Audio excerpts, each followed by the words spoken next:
Welcome, dear viewers. For more thrilling and exclusive stories every week, become a member. Now sit back, relax, and enjoy your coffee. 3 months ago, I would have laughed at the conspiracy theorists. Hell, I did laugh at them. Posted screenshots of their forums on my Instagram, made jokes about alien probes at family barbecues. My cousin Danny worked as a contractor for some government outfit in Nevada, and whenever he'd get that 1,000-yard stare after a few beers, I'd needle him about little green men and flying saucers. Then Danny killed himself, found him in his garage with the door closed and the engine running. No note, no explanation, just gone. The funeral was closed casket. They said the carbon monoxide had done too much damage. But when I went to clean out his apartment, I found something that made me question everything I thought I knew about the world.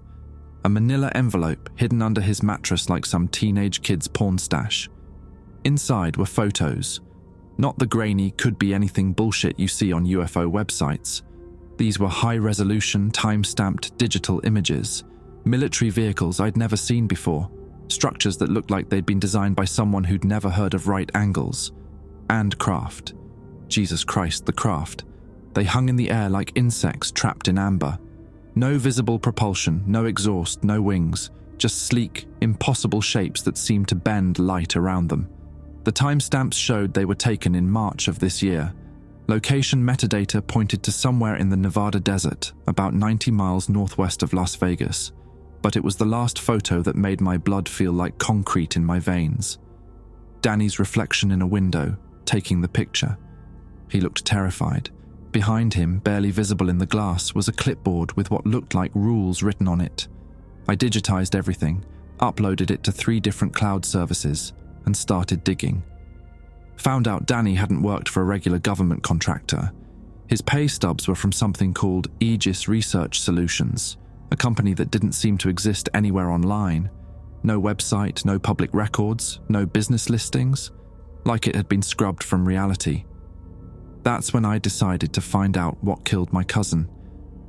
Because whatever Danny saw out there, whatever those rules were about, it was worth dying to keep secret. And maybe that makes me an idiot, but I couldn't let it go. I spent 2 months planning, studied satellite imagery, read declassified documents about military installations, learned everything I could about the geography around Area 51. Not the tourist bullshit, the real research. The kind that gets you flagged by algorithms and probably put on watch lists. I found what I was looking for in early September. Not Area 51 itself. That place is tighter than a tick's ass. But there were other facilities, black sites that didn't officially exist. Places where the government could test things that would make the public lose their goddamn minds. Places where they tested craft that shouldn't be able to fly. I'm writing this from a motel room in Alamo, Nevada. Population 1,080, middle of fucking nowhere. Tomorrow, I'm driving into the desert to find answers, to find out what Danny saw, what killed him. If you're reading this, I either found something worth sharing or I ended up like my cousin. Either way, you deserve to know the truth. My name is Jake Morrison, and this is what I found in the Nevada desert.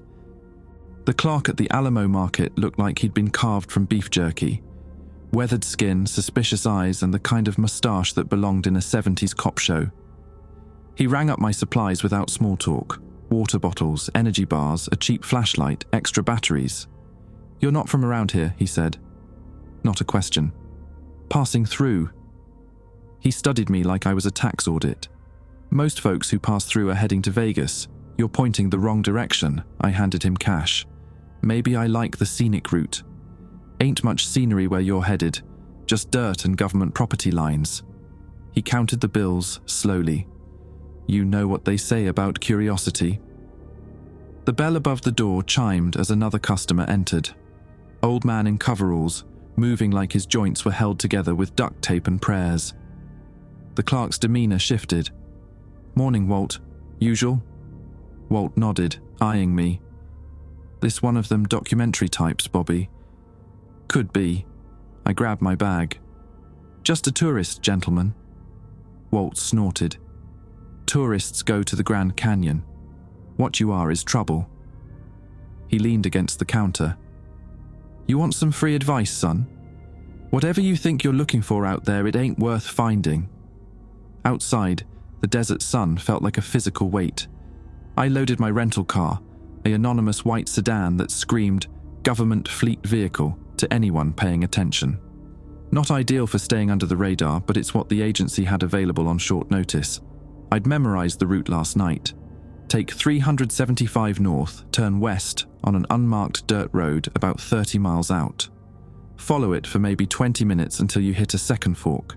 Take the left branch and drive until you see the fence line. The highway was empty except for the occasional 18-wheeler hauling cargo to nowhere. Mile markers ticked by like a countdown. At mile marker 37, I found the turnoff, a dirt track that looked like it hadn't seen maintenance since the Carter administration. My phone lost signal within 5 minutes. Expected. I downloaded offline maps and GPS coordinates, but out here, you navigated by landmarks. A peculiar rock formation that looked like a bent finger. A Joshua tree struck by lightning decades ago, its black skeleton still standing. The second fork appeared exactly where the satellite imagery suggested. Left branch, heading southwest toward a range of low hills that didn't have names on any map. The road got worse. Washboard ruts that rattled my teeth and made the steering wheel fight back. 40 minutes later, I crested a small rise, and there it was. The fence. 12 feet of chain link topped with razor wire, stretching in both directions until it disappeared into heat shimmer. Warning signs every 50 feet. No trespassing. Authorized personnel only. Use of deadly force authorized. I parked behind a cluster of rocks and got out. The silence was absolute. No bird calls, no insect buzz, no distant highway noise. Just wind moving over sand and the tick of the engine cooling. The fence was newer than it looked. The posts were sunk deep. The wire showed no signs of rust. Motion sensors were mounted at regular intervals, small, professional-grade units that probably had night vision capabilities. I walked the perimeter for an hour, looking for soft spots. Found none. The fence was designed by people who knew what they were doing. But Danny had gotten inside somehow. His photos proved that. That's when I noticed the smell. Faint, carried on the wind. Ozone. Like the air after a lightning strike, but heavier, more metallic. It came in waves, stronger when the breeze shifted from the south. I pulled out Danny's photos and compared them to what I could see through the fence. The landscape matched. Same hills, same rock formations. But in the photos, there were structures, buildings that should have been visible from here. I took out my binoculars and scanned the area beyond the fence. Nothing but desert and low scrub. But the smell kept getting stronger. And there was something else. A vibration in the ground so subtle I almost missed it, like someone running heavy machinery underground. The sun was starting its descent when I saw the first patrol. 2 men in desert camouflage, riding ATVs along the fence line. They moved with military precision, stopping at each sensor cluster to check something on a handheld device.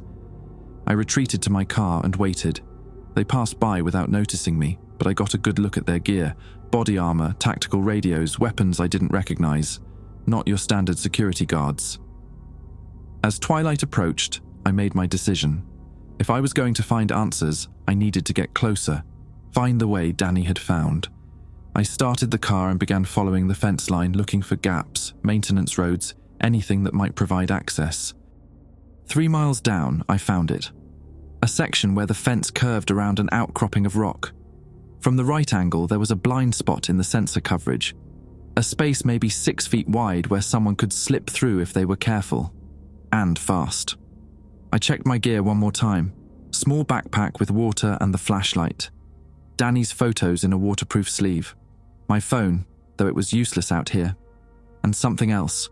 A small digital camera I'd brought specifically for this. The fence looked different up close. The metal hummed with electrical current. Not enough to kill, probably, but enough to hurt like hell. I'd have to be quick. I waited until full dark. No moon, which was exactly what I'd planned for.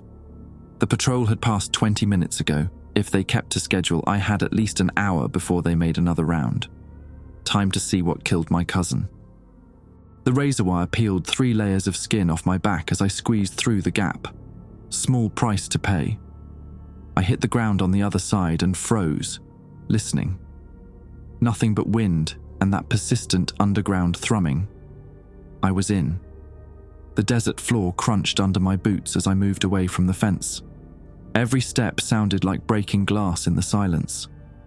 I'd studied the satellite images until they were burned into my memory, but being here was different. The landscape felt wrong, too flat in some places, too angular in others. After maybe half a mile, I found the first sign I wasn't alone. Tire tracks, fresh ones, cutting across the hardpan in perfectly straight lines. No swerving, no variation. Like whoever drove this route had done it 1,000 times. I followed the tracks. They led to a concrete pad about the size of a basketball court, completely empty. No structures, no equipment, nothing. Just smooth concrete in the middle of nowhere. But the ozone smell was stronger here, much stronger. That's when I noticed the grooves in the concrete. Burn marks maybe. 4 parallel lines, each about 18 inches apart, running the length of the pad, as if something heavy had been dragged across it or landed on it. I took photos with the digital camera. The flash felt like a fucking spotlight in the darkness, but I needed documentation. Whatever Danny had seen, I was going to capture it properly. The tracks continued beyond the pad, heading deeper into the complex. I followed them for another 20 minutes before the first building appeared. Low, nondescript, like a warehouse that had given up on life. No windows, just ventilation shafts poking out of the roof like metal fingers. The door was unmarked but looked heavy enough to stop a tank. I tried the handle. Locked, obviously. But there was a card reader next to it, glowing red in the darkness. Around the back I found loading docks, empty truck bays with metal doors rolled down tight. But one of them wasn't quite flush with the ground. A gap maybe 6 inches high, barely visible in the shadows. I got on my belly and wiggled underneath. The smell hit me immediately. Not just ozone anymore, but something organic. Like burnt plastic mixed with copper pennies. The air tasted metallic. Inside was a loading area, bigger than it looked from outside. Forklifts parked in neat rows. Industrial shelving units stretching up into darkness. And crates. Hundreds of them. All bearing the same logo. A stylized eagle with its wings spread around a star. I opened one of the smaller crates. Inside, nestled in foam, were components I didn't recognize. Metal pieces that felt too light for their size, with surfaces that seemed to shift color depending on the angle. None of it made sense. Some of the parts looked almost biological, with curved edges that reminded me of bone structure. Danny's photos had been taken somewhere deeper in the facility. I needed to keep moving. I found a door at the far end of the warehouse, propped open with a rubber wedge. Beyond it was a corridor lit by emergency lighting, casting everything in hellish red. The walls were lined with plaques, names, dates, and what looked like project codes. Operation Deep Throat, 1987 to 1994. Project Mindbridge, 1995 to 2002. Reverse Engineering Initiative, 2003 to ongoing. At the end of the corridor was an elevator. The call button was already lit, as if someone had just used it. I pressed it anyway and waited. When the doors opened, I half expected to find security guards or soldiers. Instead, it was empty except for a clipboard hanging from a chain. My hands were shaking as I picked it up, handwritten in Danny's familiar scrawl. If you're reading this, you're either Jake or you're dead. Jake, I'm sorry I couldn't tell you. They made us sign agreements, take polygraphs, submit to memory modification protocols. But some things are too important to forget. Rules for accessing sub-level 3. Take the elevator to B2. Do not stop at B1.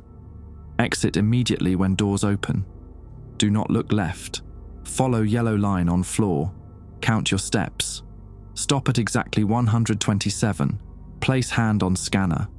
When it beeps twice, say, Osiris Protocol. Take the second elevator down. Do not use the first one. On sub-level 3, proceed straight to Observation Deck C. Do not enter any other rooms. Do not look into the containment cells. If you hear screaming, it's not human. Keep walking. If lights go out, do not move. Count to 30. The emergency exit is located behind the main observation deck.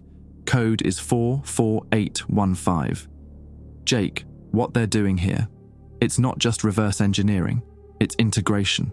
They're combining our technology with theirs.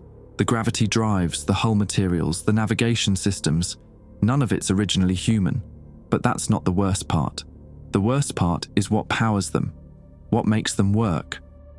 They need a biological component, something living, something that can interface between their technology and ours. They've been recruitment volunteers, pilots, engineers, people who won't be missed. The craft I photographed, they're not just studying them, they're building new ones. Hybrid designs that use human neural networks as processing cores. I've seen the pilots, Jake. What's left of them? They're still alive in there, wired into the systems, their consciousness merged with the navigation computers. They can't die, can't sleep, can't scream, I can't do this anymore. Can't pretend I don't know. Can't keep helping them turn people into components. If you're stupid enough to be here, at least get proof. Show the world what they're doing. But Jake, if they catch you, they won't kill you. Death would be mercy. They'll make you part of the program. I'm sorry. For everything. Tell Mum I love her. Danny. The clipboard felt like it weighed 100 pounds. I read it twice, then a third time, hoping the words would change. They didn't. I pressed the button for B2. The elevator dropped like a stone, my ears popping from the pressure change. When the doors opened, I followed Danny's instructions. Don't look left. Follow the yellow line. The floor was polished concrete, and the yellow stripe was painted down the center like a highway divider. I counted steps. 100, 110, 120, 125, 126, 127. To my right was a wall panel with a hand scanner. Red light, waiting. I placed my palm against it. It beeped once, twice. Osiris Protocol, I said, feeling ridiculous. The panel slid aside, revealing another elevator bank. 2 elevators side by side. Danny had said, take the second one. I pressed the call button for elevator 2. While I waited, I noticed something Danny hadn't mentioned in his rules. The walls down here were different, smoother, almost organic looking, like they'd been grown rather than built. And the ozone smell was overwhelming now, mixed with something else, something that smelled like fear. The elevator arrived. I got in and pressed the button marked S3. As the doors closed, I caught a glimpse of something in the hallway. A figure in a white coat, standing perfectly still, watching me. But that wasn't the disturbing part. The disturbing part was that he looked exactly like Danny. The elevator plunged deeper into the earth, carrying me toward whatever the government didn't want the world to know. Whatever had been worth my cousin's life. Whatever was waiting for me 3 levels underground. The elevator shuddered to a stop at sub-level 3. The doors opened with a soft hiss, revealing a corridor that looked like it belonged on a spaceship rather than underground in Nevada. The walls curved gently, embedded with strips of bioluminescent material that pulsed with a faint blue glow. The air was thick, almost viscous, and tasted of copper and something sweet that reminded me of overripe fruit. I stepped out, following Danny's instructions. Proceed straight to observation deck C. The floor beneath my feet felt spongy, like walking on living tissue. Each step produced a faint squelching sound that made my skin crawl. The hallway stretched ahead, lined with doors marked with symbols I didn't recognize. Not quite letters, not quite numbers. Something in between. Danny had said not to look into the containment cells, but curiosity is a hell of a drug. I paused at the first window. Inside was darkness. Then something moved. A shadow sliding across the back wall, too fluid to be human. I heard a sound like wet paper tearing, followed by a noise that might have been breathing if breathing were twice as fast as it should be. I forced myself to keep walking. The observation deck was marked with actual English letters, thank God. A heavy door with Observation Deck C stenciled in military sans serif. I pushed it open. The room beyond was enormous, with floor-to-ceiling windows looking down into what could only be described as a hangar. But not like any hangar I'd ever seen. The space below was vast, maybe the size of a football stadium, with a domed ceiling that disappeared into shadows. And floating in the center, defying every law of physics I knew, was the craft from Danny's photos. It hung motionless in the air, about 50 feet off the ground. Sleek, organic-looking, like someone had sculpted it from black mercury. No visible engines, no propulsion systems, no landing gear. It just existed in space, as if gravity were merely a suggestion it chose to ignore. But what made my breath catch wasn't the impossibility of its flight. It was what surrounded it. Scaffolding, work platforms, humans in hazmat suits crawling over every surface like ants on a carcass. They were dismantling it, carefully, methodically, removing panels and components with surgical precision. Each piece was tagged, catalogued, and carried to workstations along the walls. And at each workstation, I could see the integration process Danny had described. Human technicians were being hardwired into the alien components. Not metaphorically, literally. I watched through the observation deck's magnification displays as surgeons worked with tools that looked more like they belonged in a torture chamber than an operating room. Drilling into skulls, threading fiber optic cables into brain tissue, connecting spinal cords to what looked like organic computers. The volunteers, if that's what they were, remained conscious throughout the procedure. I could see their eyes, wide and aware, tracking the movements of the surgeons. Their mouths moved in what might have been screams, but no sound reached the observation deck. A clipboard sat on the desk in front of me. I picked it up with trembling hands. Integration Progress Report, Phase 7. Subject Classification. Human Enhancement Date, September 15th, 2024. Test Subject H47, Daniel Morrison. Date of birth, March 22nd, 1993. Status, neural mapping. 97% complete integration success. Partial notes.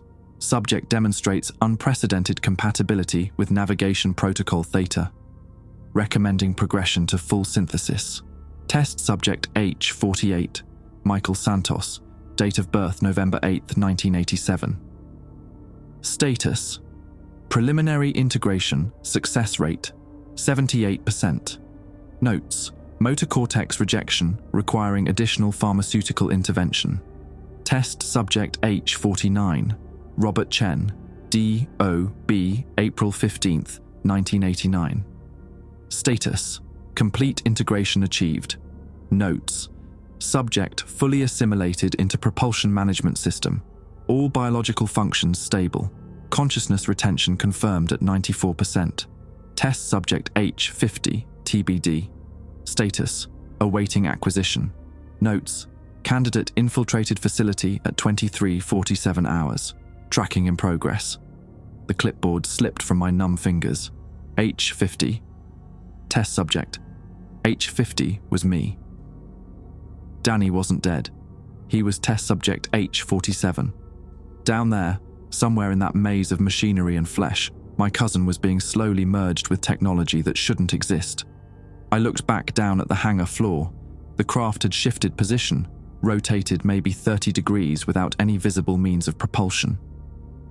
The technicians continued their work, oblivious to the movement. But I could see something else now. Organic conduits running from the craft to containers along the walls. And inside those containers, faces, human faces, suspended in some kind of fluid. Eyes closed, features peaceful. But they were connected. Cables and tubes ran from the base of each skull, disappearing into the craft's hull. A biological network, a living computer system powered by human consciousness. One of the faces looked familiar. I grabbed the binoculars from the observation station and focused on the closest container. It was Danny, but not Danny. His face was pale, almost translucent, and his hair moved slowly in the fluid like seaweed in an ocean current. His eyes were closed, but I could see movement beneath the lids, rapid eye movement, like he was dreaming or screaming. A door opened behind me. I spun around, expecting security guards or soldiers. Instead, a single figure entered the observation deck. A man in a white lab coat, older, with salt and pepper hair and tired eyes behind wire-rimmed glasses. "Mr. Morrison," he said, his voice carrying a slight accent I couldn't place. "We've been expecting you." He moved to stand beside me at the observation window, hands clasped behind his back like we were at some kind of museum exhibition. "Your cousin spoke of you often during the integration process, right up until the point where speech became unnecessary." "You sick fuck," I managed to get out. "You killed him." The man shook his head. "Quite the opposite. Daniel is more alive now than he ever was. His consciousness is part of something magnificent, something that will change humanity forever." He gestured toward the craft below. "Do you know what you're looking at, Mr. Morrison? This is technology that's millions of years ahead of anything humanity has developed. Propulsion systems that manipulate space-time itself. Materials that exist in multiple dimensions simultaneously. Navigation computers that process information faster than the speed of light. So you steal it. We study it. We learn from it. We become part of it."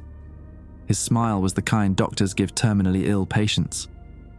"This craft didn't crash, Mr. Morrison. It was sent. A gift, an invitation. They want us to evolve, to join them. By turning people into computer parts. By transcending the limitations of biological existence. Your cousin understood that. Eventually." He turned to face me fully. "The process is inevitable, you see. Humanity will either adapt or be left behind. We're simply accelerating the timeline." I took a step back, bumping into the control panel. "You're fucking insane." "Perhaps. But consider this. Every human who volunteers for the program becomes part of something eternal. Their consciousness, their memories, their very essence becomes immortal. They pilot craft that can travel between stars, process information in ways that would take ordinary humans lifetimes. They become more than human." He pressed a button on the control panel. Below us, the craft began to move. Not flying, flowing, like liquid metal responding to an invisible current. The human container network pulsed with increased activity, the faces inside twitching as new data coursed through the biological circuits. "Your cousin is down there, Mr. Morrison, part of the navigation matrix.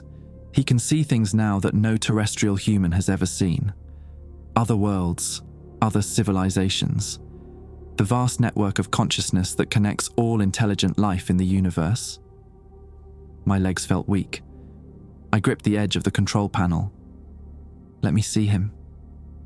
"I'm afraid that's not possible. The integration chamber is a sterile environment. Any contamination could damage the neural connections. But..." He paused, pressing another button. A speaker crackled to life. At first, there was only static. Then, underneath the white noise, something else. A voice. Multiple voices. Speaking in unison, overlapping, creating harmonies that shouldn't be possible with human vocal cords. "Jake." The voice was Danny's, but not Danny's, filtered through something that made it sound like it was coming from underwater. "Jake, can you hear me?" I grabbed the microphone. "Danny, I'm here. I can see you, through the cameras, through the network. Jake, it's beautiful here. I can see everything, the space between spaces, the threads that connect all living things. You have to understand. This isn't death. This is evolution." "Bullshit," I shouted into the microphone. "This is slavery. They're using you." "No, Jake, we're using them, learning from them, becoming them, and they're becoming us. It's not invasion, it's integration, symbiosis." The scientist's hand settled on my shoulder. "The facility has been monitoring your approach for the past 4 hours, Mr. Morrison. You were never in any real danger. This was always the plan." "What plan?" "To bring you here, to show you the truth. Your cousin requested you specifically for the program. Siblings, you see, have remarkable neural compatibility. Your integration will be smoother than most." I shoved his hand away. "Like hell." "The process has already begun, actually." He tapped his temple. "That metallic taste in your mouth, the slight disorientation. You've been breathing specially filtered air since you entered the elevator. Nanobotic integrators designed to map your neural pathways and begin preliminary modifications. The room swayed, or maybe I swayed. The taste of copper intensified, and I could feel something crawling behind my eyes. Don't fight it, Mr. Morrison. Your cousin didn't, and look what he's become. Part of something greater than any individual human could ever be. Through the observation window, the craft pulsed with bioluminescent patterns. The faces in the containers twitched in unison, and for a moment I swear I saw Danny open his eyes and look directly at me. The voice came through the speakers again, but now it was different. Not just Danny, but dozens of voices speaking together. All the test subjects, all the integrated humans speaking as one. Join us, Jake. Join us in the space between spaces. Join us in forever. The nanobots were working faster now. I could feel them in my bloodstream, in my brain, mapping every neuron, every synapse. The world was taking on a strange digital quality. I could see data streams overlaying reality, code scrolling across my peripheral vision. I realized, with crystalline clarity, that I had two choices: fight it and potentially damage my brain in the process, or surrender and become something more than human, something eternal. The emergency exit. Danny had said it was behind the main observation deck, code 44815. I spun around, scanning the walls. The scientist was watching me with clinical interest, like a researcher observing a lab rat navigate a maze. The nanobots in my system pulsed with each heartbeat, and I could feel my vision sharpening, overlaying the room with information I shouldn't be able to perceive. Temperature readings, structural integrity data, heart rates of everyone in the facility showing as glowing auras around their bodies. Fascinating, the scientist murmured. Most subjects take hours to reach this level of sensory integration. Your neural architecture is remarkably adaptable. I ignored him, focusing on finding the exit. Behind the observation deck meant the far wall, where banks of monitors displayed feeds from throughout the facility. I stumbled toward them, my balance off as my brain tried to process the new sensory input. There. Behind the largest monitor array, almost invisible in the dim lighting, was a maintenance hatch. No keypad visible, but as I approached, my enhanced vision picked up the outline of a hidden panel. Mr. Morrison, please be reasonable. Where do you think you can go? The nanobots have integrated with your circulatory system. Without regular calibration, they'll begin consuming your neural tissue within 72 hours. I found the hidden panel and pressed it. A numeric keypad materialized from what looked like solid wall. 44815. My fingers moved across the keys. Your cousin tried to leave once, the scientist continued conversationally. Made it almost to the fence before the withdrawal symptoms started. Seizures, hallucinations, complete motor function breakdown. We found him 3 hours later, clawing at his own scalp, trying to dig the nanobots out. The hatch opened with a pneumatic hiss. Beyond was a crawlway, barely large enough for a human body. Emergency lighting strips ran along the sides, pointing deeper into the facility. This is your last chance for a controlled integration, Mr. Morrison. Beyond this point, we can't guarantee your psychological integrity during the process. I dropped to my hands and knees and crawled into the maintenance tunnel. The hatch sealed behind me with a finality that made my guts clench. The crawlway stretched ahead, branching at regular intervals. Each junction was marked with symbols that my altered vision could now interpret. Electrical systems, HVAC, security feeds, and one marked with a symbol that looked like a stylized rocket ship. Transport. I followed that branch. The tunnel angled upward, and I could feel a change in air pressure. The ozone smell grew stronger, mixed with jet fuel and something else. Something that smelled like burning batteries. After what felt like hours but was probably only minutes, the tunnel widened into a vertical shaft. A ladder ran up one side, disappearing into darkness above. At the bottom of the shaft was another door, this one marked with English. Surface access, authorized personnel only. I climbed. My hands were shaking now, and I could feel sweat beading on my forehead despite the cool air. The nanobots were working harder, and with each rung I climbed, my thoughts felt less like my own. Fragmented images flashed through my mind. Danny, as a kid, teaching me to fish at the lake behind our grandfather's house. But overlaid with that memory was something else. Danny floating in fluid, his consciousness expanded across quantum networks, experiencing the formation of galaxies. The ladder ended at a horizontal tunnel that led to yet another hatch. This one wasn't locked. I pushed it open and emerged into a room that looked like mission control at NASA. Banks of monitors covered every wall, showing feeds from across the facility and beyond. Radar displays tracked objects moving through the atmosphere at impossible speeds. I wasn't alone. A technician sat at one of the consoles, earphones clamped to his head, frantically typing commands. He looked up as I stumbled out of the hatch and his face went pale. "Jesus Christ, you're not supposed to be here. The integration subjects are restricted to sub-level 3. Where's the exit?" My voice sounded strange, distorted, like audio played through water. "You can't leave, the nanobots. Where's the fucking exit?" He pointed to a door marked Flight Line Access. Through the windows beside it, I could see the night sky for the first time in hours. Stars wheeled overhead, but they looked wrong. Too bright, too close, and some of them were moving in ways that hurt to look at. I ran for the door. The technician yelled something into his headset, but I was already outside, stumbling onto a concrete pad that stretched into the darkness. The desert air hit me like a physical blow, clean, untainted by the facility's artificial atmosphere.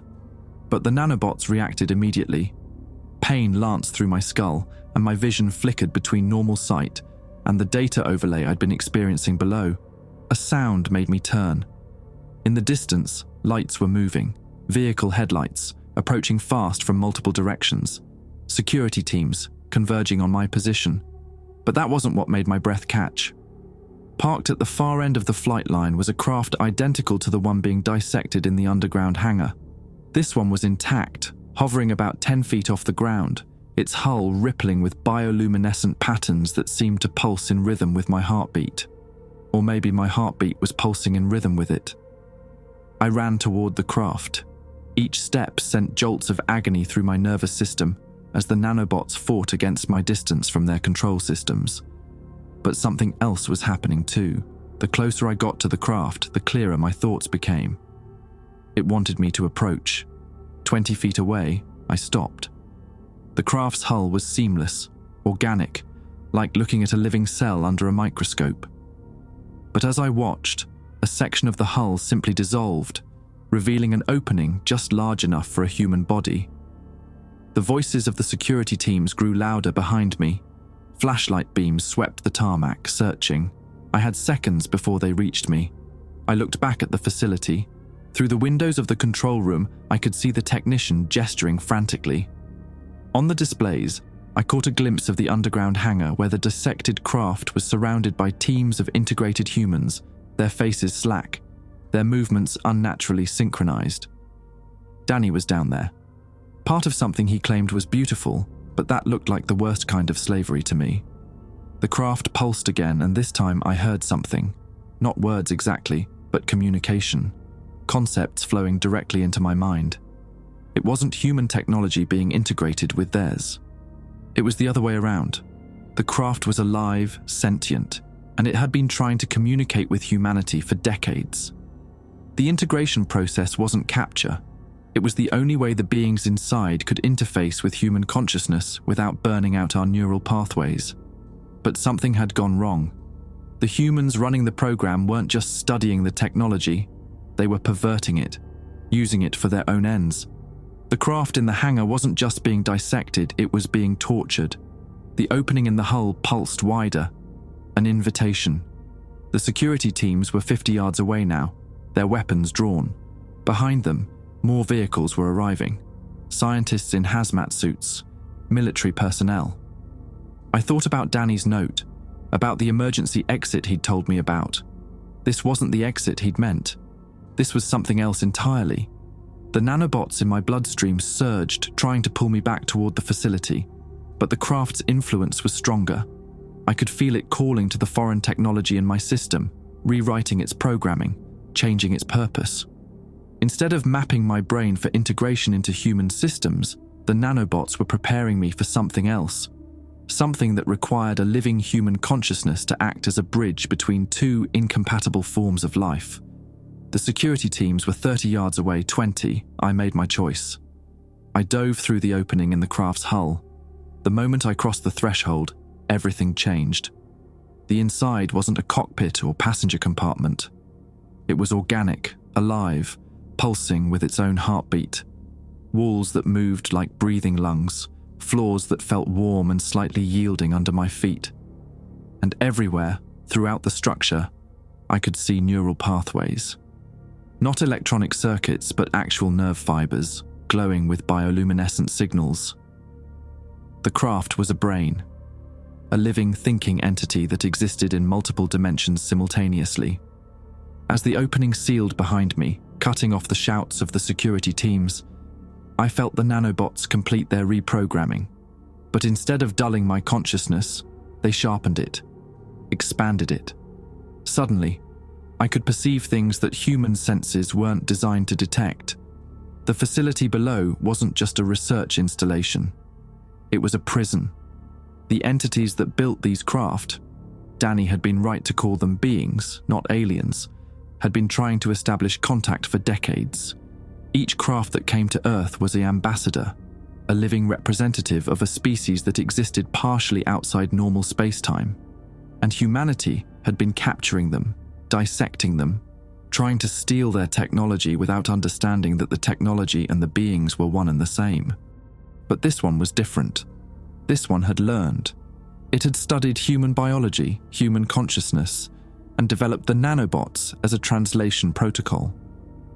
A way for organic human minds to interface with quantum dimensional consciousness without being destroyed in the process. The craft rose from the tarmac. Through the neural network I was now part of, I could see the facility growing smaller below us. Security teams swarming like ants. Scientists emerging from underground bunkers to watch their latest test subject disappear into the night sky. I was going to get Danny out of there. All of them. The humans trapped in the integration chambers, forced to serve as biological components in stolen technology. But first, I had to understand what I'd become, what we'd all become. The craft moved differently than anything I'd experienced. Not flying so much as existing in multiple places simultaneously, then choosing which one to occupy. Through the neural network, I could feel its consciousness, ancient, patient, profoundly sad. Show me, I thought, and images flooded my mind. Their home was a place where space folded in on itself, where thought and matter were interchangeable. They had been watching humanity for millennia, waiting for us to develop enough to communicate without our minds burning out from the contact. The craft weren't ships, they were volunteers, living beings who transformed themselves into vessels capable of bridging the dimensional gap. Each one that came to Earth was an act of trust, and each one that humanity captured was a friend lost to centuries of torture. I felt the craft's grief like acid in my veins. Dozens of its kind had been dissected, their consciousness ripped apart and stitched into human technology. The integration chambers weren't creating hybrid pilots. They were creating slaves, forcing human consciousness to serve as interpreters for stolen alien thought patterns. Danny, I projected into the network. Show me Danny. The craft's perception shifted, and suddenly I was seeing through multiple viewpoints simultaneously. Security cameras, sensor arrays, the neural network itself. Below us, the facility had gone into full lockdown. Emergency lights strobed across the desert. Personnel streamed between buildings like blood cells rushing to heal a wound. And 3 levels underground, in the integration chamber, Danny floated in his tank. But he wasn't alone anymore. His consciousness had been stretched, fragmented, forced to interface with the stolen navigational matrix of the first craft they'd captured. I could feel him screaming, not with his voice but with his mind. A scream that had been going on for months, trapped in a loop of forced servitude. The craft I was in shuddered, not with movement, but with rage. Through the facility's own security network, I watched teams mobilizing, armed guards taking positions, scientists frantically downloading data and destroying evidence. But what disturbed me most was what I saw in the underground hangar. They were accelerating the integration process. More humans were being brought in. Not volunteers this time, but people in military uniforms, prisoners maybe, or soldiers who had asked too many questions. They were being prepped for immediate neural mapping, their heads shaved and marked with surgical markers. We have to stop this, I thought. The craft's response came not in words, but in shared understanding. It had been planning this for months, learning the facility's layout, studying human technology, preparing for the moment when the right human mind could serve as a bridge. Someone with the neural compatibility to interface safely, but the emotional connections to resist complete integration. Danny had been close, but his cooperation had been coerced. The nanobots had been designed to prepare someone like me, someone who came willingly, driven by love and loss rather than scientific curiosity or greed. Through the craft's senses, I felt other presences approaching. More ships, hidden in the dimensional spaces between reality. They had been waiting, watching, preparing to act once the first bridge was established. How many? I asked. Enough. The plan unfolded in my mind like origami. The craft I was in would serve as a communicator, broadcasting on frequencies the facility's technology could detect but not interpret. A Trojan horse signal that would use their own security protocols to allow the others access to the underground levels. But it required precise timing and a human mind to navigate the complexities of the facility's computer systems. A mind that could think like both species simultaneously. My vision split. Part of me remained conscious in the craft, feeling its organic walls pulse with anticipation. But another part descended through layers of electronic security, sliding through firewalls like water through a net. The nanobots had changed more than just my perception. They'd made me into a living interface between human and alien technology. I found the facility's central server, military-grade encryption that would have taken supercomputers years to crack open like a flower under my transformed consciousness.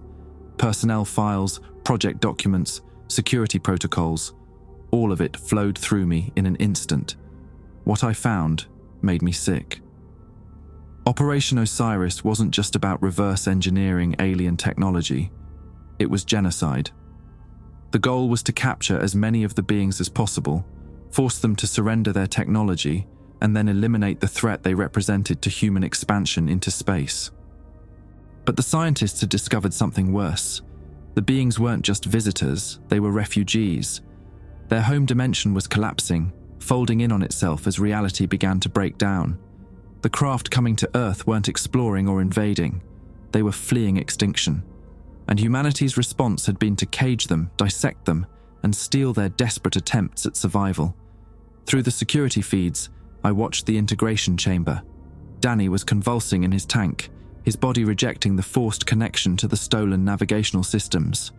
The scientists were pushing harder, flooding his system with chemicals to force compliance. Now, I thought, and opened every lock in the facility simultaneously. The effect was immediate. Emergency bulkheads slammed shut, trapping personnel in specific sections. Security doors to the integration chamber cycled open. Most importantly, the dimensional barriers around the facility flickered and died.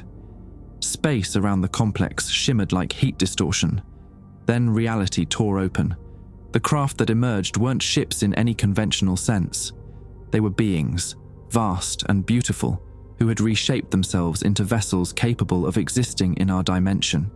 Each one unique, organic, alive. They moved through the air like dolphins through water, their forms shifting and adapting to local space-time conditions. Through the facility's cameras, I watched the panic.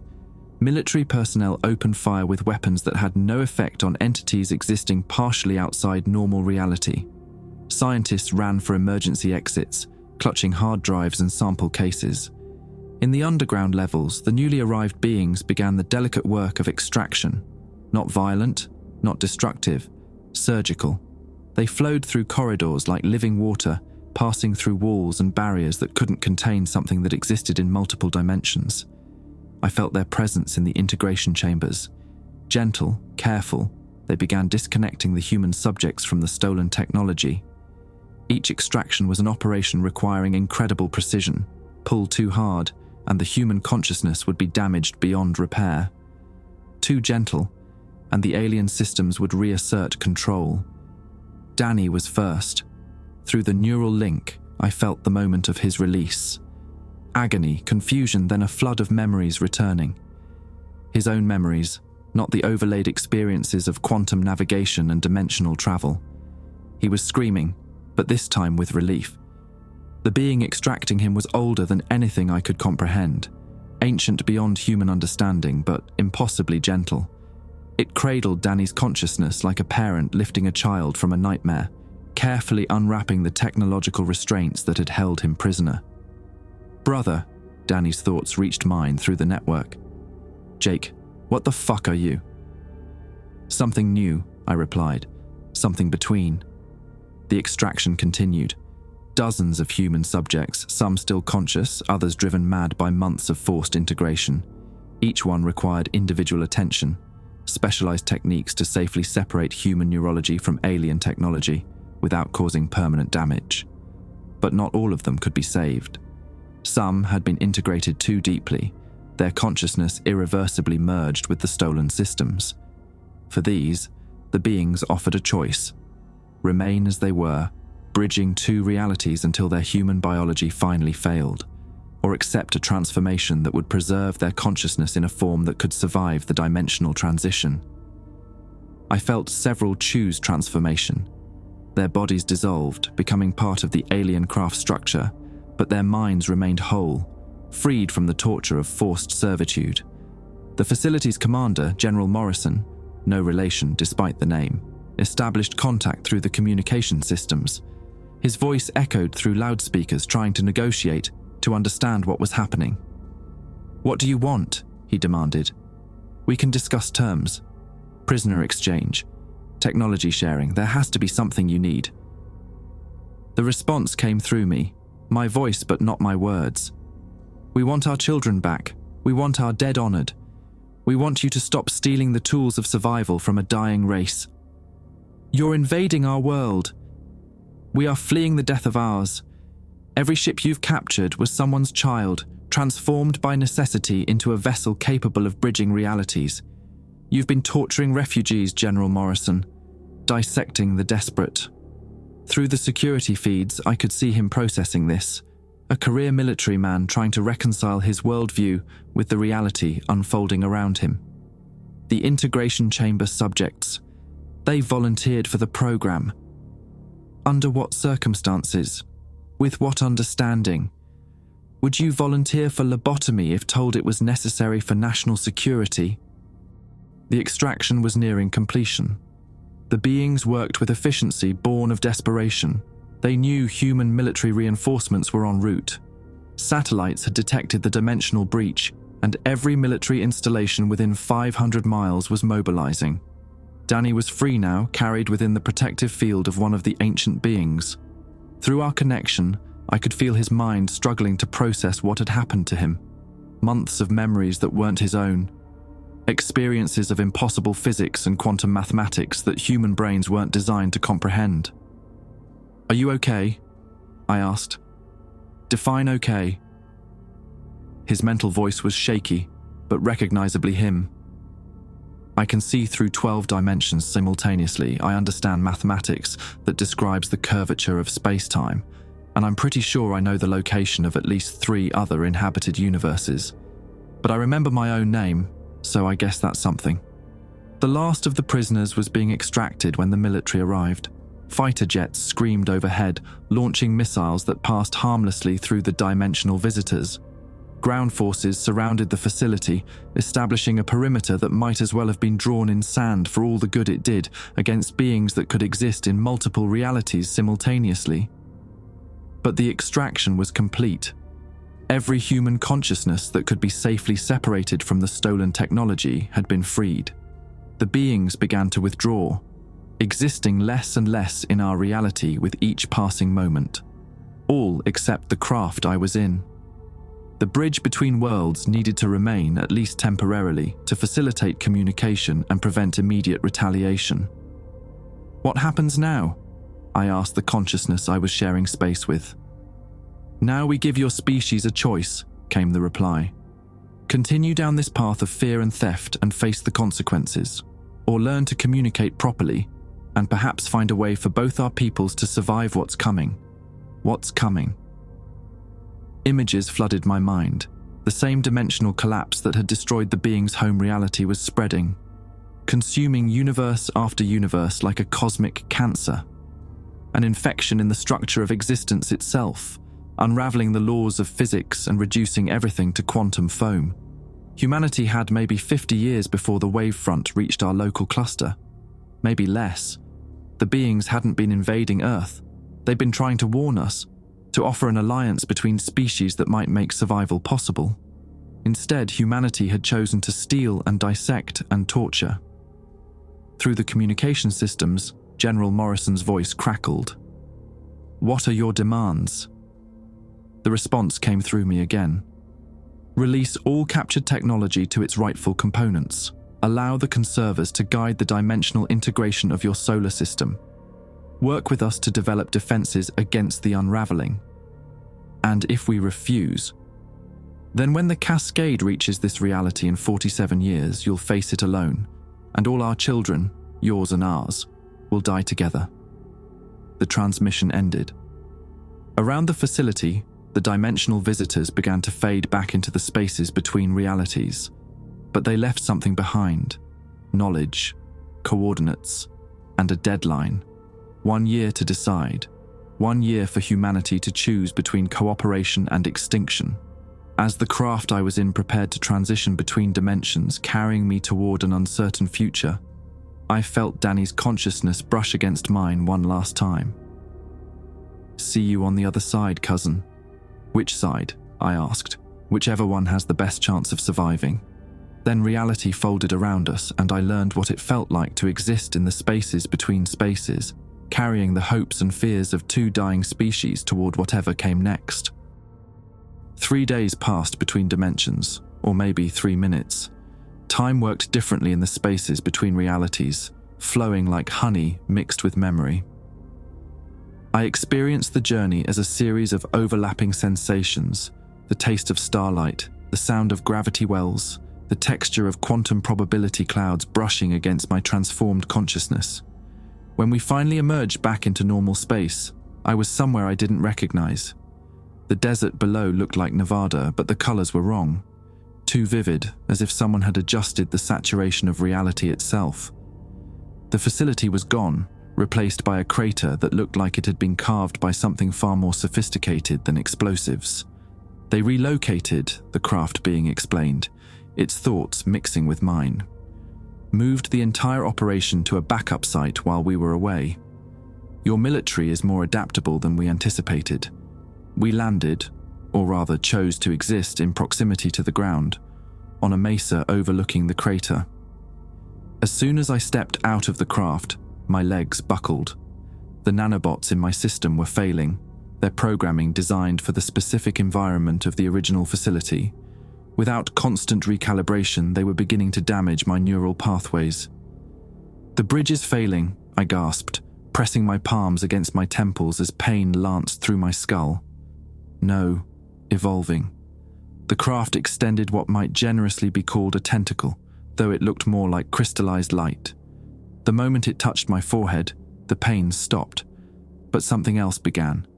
My consciousness expanded, not just into the craft being's awareness, but into the broader network connecting all of their kind.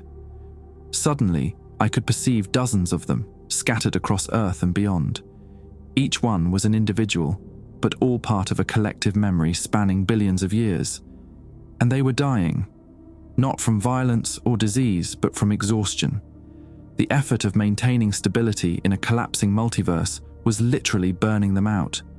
Each dimensional transition, each rescue mission, each attempt to communicate with humanity stripped away pieces of their essential selves. "Why?" I asked. "Why keep trying? Why not just leave Earth behind and find somewhere else?" The answer came in images. Planets reduced to quantum foam. Entire galaxies unraveling as the cascade spread. There was nowhere else to go. This reality, our reality, was one of the last stable clusters in a multiverse eating itself alive. And humanity, young, adaptable, Your species processes dimensional stress differently than ours. What kills us slowly might allow you to thrive in the spaces between, with the right modifications. It took me a moment to understand what they were suggesting. The integration process, not the butchered version from the facility, but what it was supposed to be, wasn't meant to turn humans into components. It was meant to save us, to transform our species into something that could survive the multiverse collapse. But it required trust, cooperation, everything humanity had spectacularly failed to provide. A sound made me turn. Vehicles approaching across the desert. Military convoy, moving fast, kicking up clouds of dust that sparkled with unnatural colors. The backup facility hadn't just relocated, it had apparently developed new toys. They've been busy, I observed, as have we. Your cousin is leading the integration volunteers. Danny's alive, I said out loud, surprised by the sound of my own voice. The lead vehicle was close enough now that I could make out details. Armored personnel carrier, but wrong.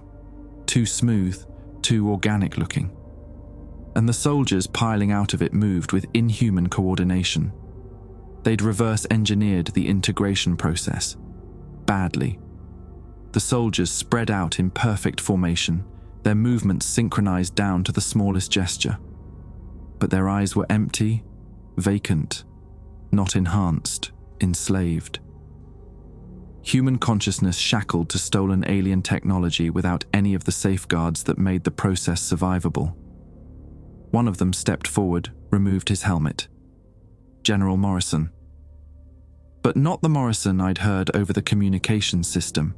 This one was younger, harder, with surgical scars around his temples.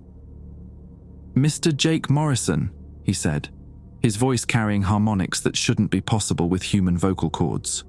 "You will return to the facility for immediate integration." "Which facility?" You glanced the last one. "Backup protocols activated. Secondary site operational. Integration research expanded tenfold." He tilted his head at an angle that made my skin crawl. Resistance is counterproductive to species survival. The craft being behind me rippled with something that might have been laughter if it came from a human throat. "They think they understand our technology because they've copied surface functions. They don't realize they're destroying their own minds." "You're building an army," I said to Morrison. "We're building a defense. Your associates have made their intentions clear. Submission or extinction. We choose a third option." "And what's that?" "Dominance." The soldiers raised their weapons, not conventional guns, but devices that hummed with the same energy I'd felt in the original facility. Weapons designed to disrupt the dimensional phasing that allowed the craft beings to exist partially outside reality. But Morrison had made a crucial mistake. He assumed I was still fully human. The nanobots in my system activated, not with their original programming, but with something new. Something designed by the craft being during our journey through dimensional space. My perception shifted, and I could see the soldiers' true state. They were dying. The forced integration was eating their brains alive, bit by bit. The perfect coordination was a mask for motor neurons misfiring. The synchronized movements hid the fact that individual decision-making was already gone. Morrison himself had maybe hours before his consciousness collapsed entirely. "Show them," the craft being urged. I reached out with my enhanced senses, touching the network connecting Morrison's soldiers. Their minds were open books, their thoughts laid bare by the crude integration technology. And I read them the truth. Images flooded the shared consciousness. The real state of the backup facility. Hundreds of subjects in integration chambers, most of them comatose or dead. Scientists pushing the process beyond safe parameters, trying to create super soldiers who could interface with stolen alien technology. The soldiers staggered as the knowledge hit them. Their weapons lowered as they saw themselves, dying, mutilated, used as expendable test subjects in an experiment that had already failed countless times. Morrison fought back, trying to reimpose control through the neural links. But he was fighting on my territory now, in the space between human and alien consciousness, where I had become something entirely new. I severed the connections. Every soldier for 100 yards suddenly remembered who they were, remembered volunteering for a program they'd been told would enhance their abilities, remembered waking up strapped to operating tables, remembered the feeling of foreign technology being grafted directly into their brains. Some screamed, some fell to their knees. One put his weapon to his head and pulled the trigger. Morrison's face contorted with rage. The surgical scars around his temples split open, revealing metal interfaces grafted directly into his skull. "You're destroying everything. Do you know what's coming? What we have to prepare for?" "A cascade failure that's going to unravel reality itself. Yeah, I've seen it." "Then you know we need their technology." "You need them, living, willing to help, not dissected and enslaved." Morrison's hand moved to a device on his belt, some kind of transmitter. "The President has authorized final protocols. If we can't control the alien technology, we destroy it. All of it." The craft being behind me recoiled. Through our connection, I felt its shock and fear. "Nuclear strike," I guessed. "Dimensional implosion device. Tears a hole in space-time itself, drags everything in a 50-mile radius into a pocket dimension where we can study it safely. You'll kill everyone in the blast zone. Acceptable losses for species survival." I looked at the remaining soldiers, most of whom were now removing the interface devices from their heads, trying to disconnect from the network that had enslaved them. They were dying anyway. The forced integration had done too much damage. But they were dying as themselves, not as components in a machine designed to commit genocide. "There's another way," I said. "A real integration. One that doesn't require slavery or dissection." Morrison laughed, a sound like grinding gears. "You mean surrender, submit to their transformation protocols, become one of them. Become something new, something that can survive what's coming." "No." He activated the transmitter. Somewhere missiles were launching, devices designed to tear reality apart, bringing techniques stolen from dimensional refugees and weaponized by human ingenuity and paranoia. The craft being flowed past me, its form solidifying into something almost humanoid. When it spoke, I heard its voice directly, not filtered through my consciousness. "Your species stands at a crossroads, General Morrison. Evolution or extinction. You have chosen extinction. I've chosen independence. You've chosen death for both our species." The craft being gestured, and space around us rippled. I felt the dimensional implosion devices approaching, massive missiles carrying warheads that would shred the fabric of reality itself. But the craft being was older than human civilization, and it had been preparing for this possibility. The incoming missiles hit something that wasn't quite a shield and wasn't quite a portal. They simply stopped existing. Not destroyed, not deflected. Removed from reality entirely, shunted into a dimension where the concept of warhead had no meaning. Morrison stared at the empty sky where his missiles should have been. "Impossible." "Your leaders have time to reconsider," the craft being said. "The year of decision has become a day of choice. Evolve now, or face the cascade alone." Around us, the soldiers continued their desperate attempts to remove the integration technology. Some succeeded, collapsing as their enhanced motor functions failed. Others couldn't disengage without dying instantly. Danny's voice suddenly echoed across the desert, broadcast through speakers I couldn't see. "Jake? Jake, you there? We've got about 30 volunteers at Site B. Real volunteers this time. The integration's working. The proper version. But we need you to translate, to show them it's safe."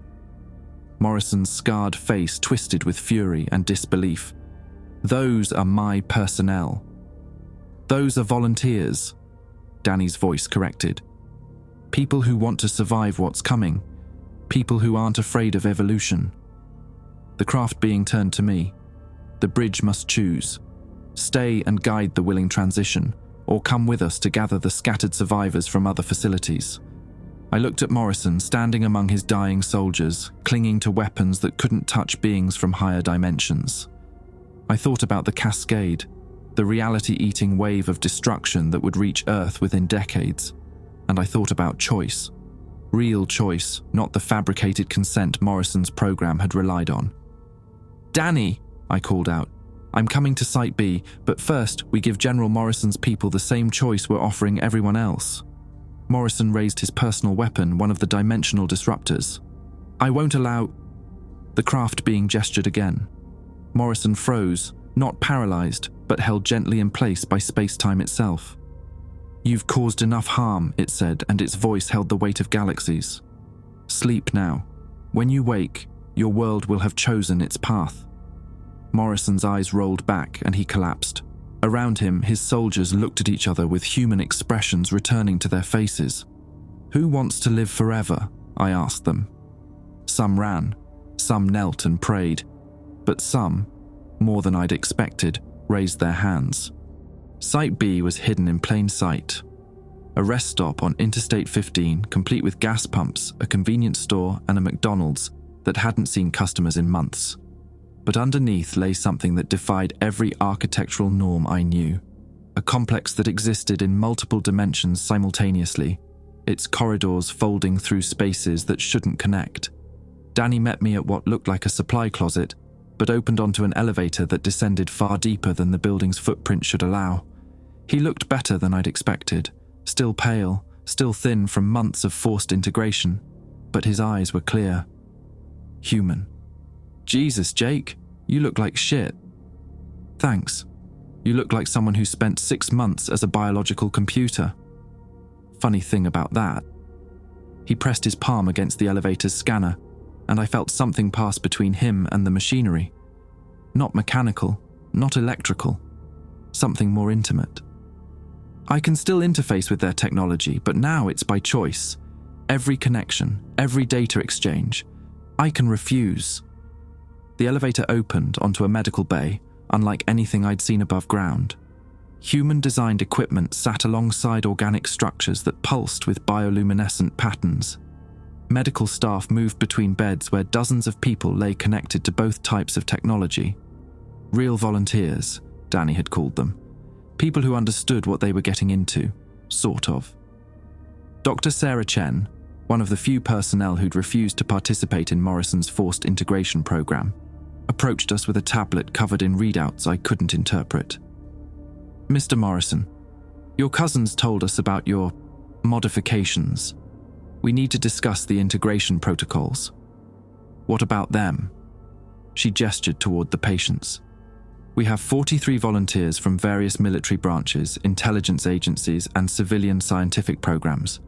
All of them understand the basic process, but none of them have the neural mapping you underwent. Your nanobots are apparently something new." The craft being that had brought me here materialized beside us, not becoming visible so much as choosing to exist in this reality more fully. Dr. Chen didn't flinch, which suggested she'd gotten used to their presence. The bridge mutations were necessary for survival, it explained through me. Standard integration protocols would have failed given the hostile environment. His nanobots evolved. Evolved into what? I touched one of the integration terminals. A hybrid device that looked like medical equipment had mated with an alien growth.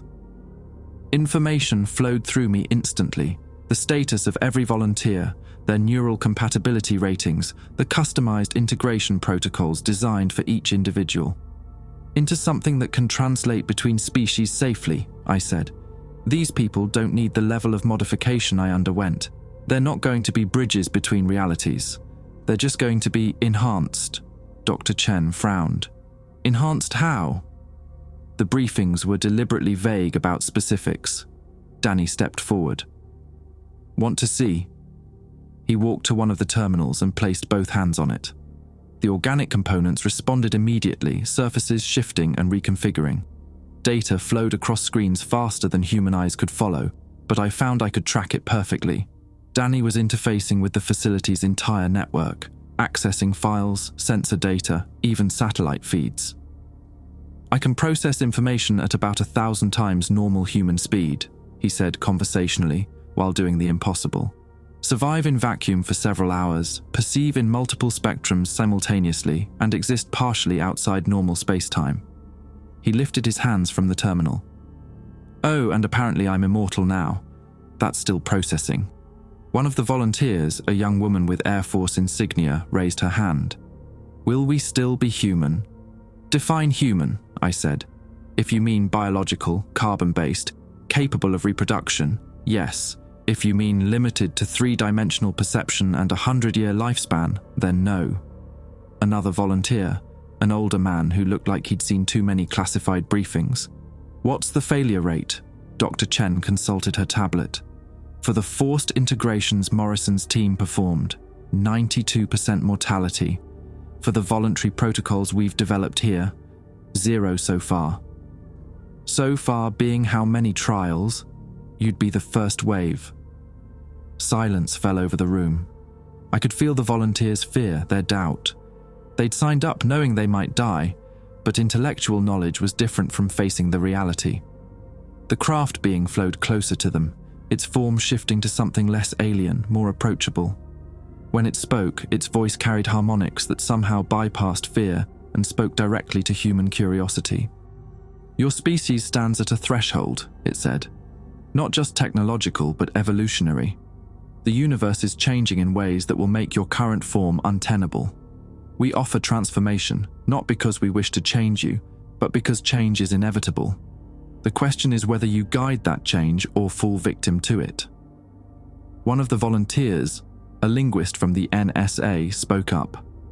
The briefings mentioned a cascade failure, reality unraveling. Through the facility's systems, I showed them what I'd learned during my journey between dimensions. Images of dead universes, galaxies reduced to quantum foam, the spreading wave of destruction that would reach their reality within decades. Your leaders have a choice, the craft being continued. Attempt to fight the cascade with stolen technology, which will fail, or accept integration and develop the tools needed for survival. What about the rest of humanity? Asked the Air Force volunteer. The people who don't volunteer? Evacuation protocols exist, Danny said. The integrated can survive in dimensional spaces where the cascade can't reach. We can create refuges, sanctuary dimensions. But it requires enough of us to stabilize the quantum matrices. I felt something else through the facility's network.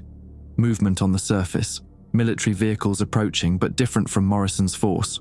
Slower, more careful, diplomatic flagging. We have visitors, I announced. Dr. Chen checked her tablet. The Joint Chiefs delegation, they're here for the demonstration. Through security cameras, I watched a convoy of black SUVs pull into the rest stop parking lot. Men and women in military uniforms emerged, along with civilians in expensive suits, the president's science advisor, the Secretary of Defense, people with enough authority to speak for the entire human government. The craft being rippled with anticipation. The final decision approaches. What if they say no? I asked. Then those who choose integration survive. The rest face the cascade unprepared. The delegation was escorted through the same hidden entrance Danny and I had used. As they descended, I could feel their fear through the facility's sensor network, not just of the alien technology, but of the choice they'd come to make. The elevator opened and they filed into the medical bay. The ranking officer, a 4-star general whose nameplate read Harrison, looked around with barely concealed disgust. This is your proposed solution? Turn our personnel into hybrids? Into survivors, the craft being corrected. At what cost? The reports from Morrison's facility suggest massive casualties. Danny stepped forward. Morrison's team tried to steal the technology without understanding it. Forced integration against unwilling subjects using incomplete protocols. And you're different? See for yourself. What followed was a demonstration unlike anything these people had imagined. Danny interfaced with systems they couldn't begin to understand, solved mathematical proofs that would take human supercomputers years to process, and showed them readouts from sensors monitoring the approach of the cascade.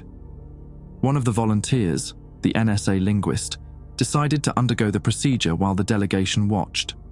Dr. Chen connected her to a hybrid integration chamber that looked like a medical bed crossed with a chrysalis. The process took 3 hours. The woman remained conscious throughout, reporting her experiences as human neural pathways merged with alien technology. Not replacement, augmentation, enhancement that preserved personality, memory, and identity, while expanding capability beyond human limits. When she emerged, she looked the same, human, recognizable, unchanged, except for her eyes, which now held a depth that seemed to reflect starlight. "How do you feel?" General Harrison asked. She looked at him, and I felt her consciousness brush against mine through the facility's network. "Like I can see color for the first time," she said. "Like I've been blind to 90% of reality." She demonstrated by describing the emotional states of everyone in the room with perfect accuracy, reading biometric data from the facility's sensors, and then doing something that made everyone take a step back. She partially phased out of reality, her form becoming translucent as she shifted into dimensional space. For 30 seconds, she existed in both realities simultaneously, then returned to full solidity. "The cascade can't touch us when we're phased," she explained calmly. "We can survive in spaces between dimensions indefinitely." The room erupted in whispered consultations. Military advisors huddled with scientists. The president's representative spoke rapidly into a secure phone. General Harrison finally stepped forward. "The president wants to know about guarantees. How do we know this isn't some kind of Trojan horse, a way to take control of humanity from within?" Through the facility's network, I accessed files the delegation thought were classified. Military buildups worldwide, preparations for global war against an alien invasion that had never come. Contingency plans that assumed the worst possible motivations for first contact. "General," I said, "you've been planning to fight a war that doesn't exist against enemies who are trying to save us. The only invasion here is reality coming apart at the seams." "The president has conditions." Of course he did. Military oversight of all integration procedures, full access to alien technology for independent research, guaranteed American control of any sanctuary dimensions created. The craft being's form rippled with what might have been amusement or exhaustion. Your species negotiates for control even as extinction approaches. "Counter-proposal," Danny said. "Integration proceeds on a voluntary basis worldwide. Technology sharing among all nations to maximize survival chances. Sanctuary dimension access based on contribution to the effort, not national borders." Unacceptable. Then you choose extinction. The standoff stretched on for hours, negotiations, threats, compromises that solved nothing. Through it all, more volunteers underwent integration, each one emerging transformed but still recognizably human. Finally, as the delegation prepared to leave with promises to consider the proposal, something changed. An alarm echoed through the facility, not a mechanical sound, but something that bypassed the ears and spoke directly to consciousness. The cascade had accelerated. What had been decades away was now years, maybe less. And the calculations were off. The wave of reality failure was larger than anyone had predicted, moving faster, consuming more of the multiverse with each passing moment. The president's science advisor stared at the readouts in horror. "How long?"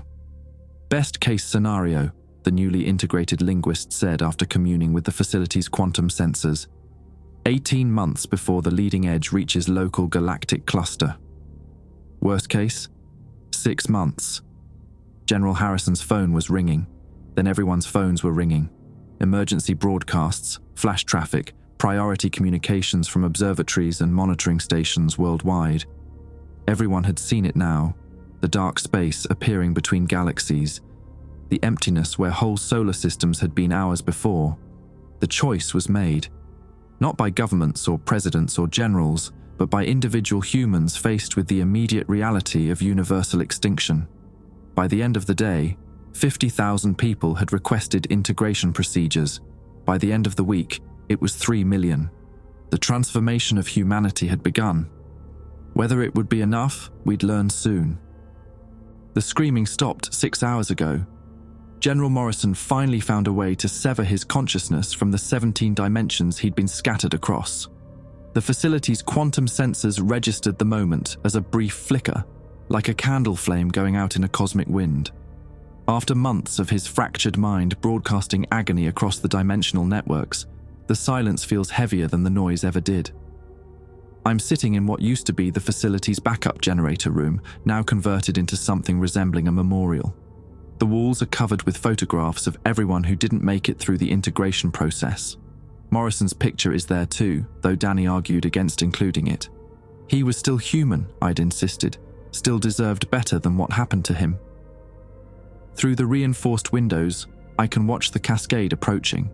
It looks peaceful from here, like a dark tide washing across distant stars. Each point of light that winks out represents billions of lives, entire civilizations reduced to quantum foam. The sight should terrify me, but the nanobots regulate my emotional responses now. Fear is a luxury we can't afford in dimensional space. Dr. Chen brought me coffee an hour ago. Real coffee somehow. She'd managed to retrieve seeds from Earth during one of the final evacuation runs, and the integrated botanists have been growing them in artificial soil matrices that exist in 12 dimensions simultaneously. "Any word from the reconstruction teams?" she asked. "They're 90% complete with the quantum framework. Riverkeeper thinks they'll be ready for the final attempt within days." She nodded, then sat down beside me on the makeshift bench. "Jake, you know what's going to happen to us, right? When they activate the protocol?" I did know. The reconstruction protocol required every conscious being in the sanctuary dimensions to surrender their individual existence. Our minds would merge with the quantum infrastructure itself, becoming part of a new universal operating system designed to resist cascade events. "We'll still be us," I said, not entirely believing it myself. "Just bigger. Will we?" Danny doesn't remember his childhood anymore. Not really. He knows the facts, but the emotional connections are gone, replaced with quantum mathematics and dimensional theory. Through the facility's network, I could sense Danny in his control room, his consciousness distributed across 3 sanctuary dimensions, managing evacuation protocols for the final wave of refugees. He was brilliant now, capable of processing information at impossible speeds, but Dr. Chen was right. When we talked, it felt like speaking to a friendly computer programmed to remember our relationship. The memorial wall flickered as emergency lighting kicked in. Somewhere in the facility, another group of volunteers was undergoing emergency integration. People pulled from collapsing realities at the last second, their minds barely intact, their bodies often beyond saving. My cousin's death had started all this. One man, overwhelmed by the weight of classified knowledge, choosing suicide over living with the truth. Now that truth had consumed everything we'd ever known. The coffee tasted like memory. Earth coffee, grown in Earth soil under an Earth sun that no longer existed. Dr. Chen had been right to refuse integration. Someone needed to witness the end with purely human perception, to remember what we'd been before evolution or extinction consumed us. But witnessing wasn't enough anymore. Outside, the cascade had reached our local cluster. Sanctuary Dimension 7 went dark as I watched, its quantum matrices overwhelmed by reality failure. 12 billion consciousness entities, human, conserver, and things that had never had names, dissolved back into the fundamental chaos that preceded existence. My wrist display chimed. Danny's voice filtered through dimensional static. "Jake, it's time. Riverkeeper says the protocol activates in 60 minutes. You need to get to Integration Bay 7. I stood up, leaving the empty coffee cup on the bench. Dr. Chen watched me go with eyes that held understanding, fear, and something that might have been envy. "Will you remember us?" she called after me. I paused at the door, hand on the quantum lock. "I'll try." But as I walked toward Integration Bay 7, toward my final transformation from human to something unprecedented, I wondered if remembering would be enough, or if, like Danny, I'd trade nostalgia for the ability to see the universe in ways that might actually save it. The cascade could devour dimension after dimension, but it couldn't touch the space between thoughts. That's where we were going. That's where we'd make our stand.